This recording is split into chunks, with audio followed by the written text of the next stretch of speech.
Seperti inilah suasana pelaksanaan pasar murah di halaman kantor Camat Ilir Barat 1 Palembang pada Senin 18 Maret 2024. Meski dalam suasana puasa, warga rela antri sejak pagi untuk mendapatkan produk pangan murah. Mulai dari paket beras SPHP dan minyak goreng, daging, cabai, serta lainnya. Salah satu warga Maimunah mengatakan sudah ikut antrian paket beras murah sejak pukul 7:30 pagi. Pada pasar murah ini, harga produk yang ditawarkan lebih murah dari pasaran. Seperti beras SPHP kemasan 5 kg plus minyak goreng 1 liter dibanderol Rp68.000.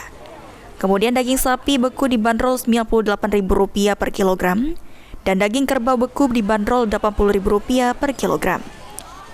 Diharapkan dengan pasar murah ini, harga pangan di pasaran bisa kembali stabil. Beli beras SPHP sama minyak sepaket Rp68.000 dan ini ngantri mau beli daging. Ini berasnya berapa Bu paket sama minyaknya? Rp68.000. Rp68.000. Harga itu lebih murah Bu dari harga pasaran? Murah. Ya so kalau di pasaran kan Rp66.000. Per kilonya ya? Apa? Iya, 5 kilo ya. Ini dapat minyak sama ya? Iya. Ini kalau daging berapa Bu kalau di sini Bu infonya? Ini 98, kalau daging kebo 80. 80 ya.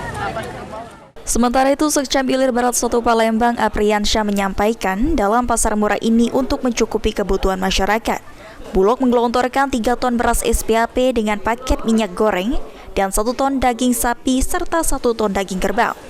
Diharapkan operasi pasar murah bisa menekan angka inflasi di Palembang. Jadi untuk beras itu Bulog menyediakan 3 ton sebanyak untuk hari ini. Untuk 3 ton ya Pak ya. Kalau untuk yang lain Pak, misalnya kayak daging ini Pak? Daging tadi diinformasikan bahwasanya cukup untuk masyarakat kota masyarakat di Kecamatan Ilir Barat. Pak, mungkin Pak, juga 1 ton. 1 ton itu Pak ya. Sandi Pratama, PAL TV.